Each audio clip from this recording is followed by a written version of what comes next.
भाग मानिए तो काजल मोला अपन काजल बना लेना वो। बड़ भाग मानिए तो बिंदिया मोला अपन बिंदिया बना लेना वो।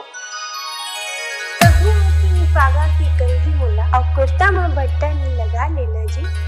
फिर ना तो ते पागा पहने है और ना तो ते कुर्ता पहने। अरे नॉट संसो फिगर कुर्ता आई या और धोती या धोती लगी जी धोती आई। अब मस्त चले Future. अरे नाचे वर्गी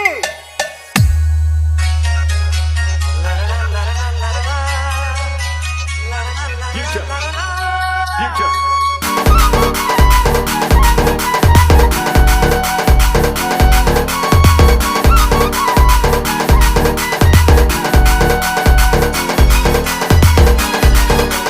DJ Chotu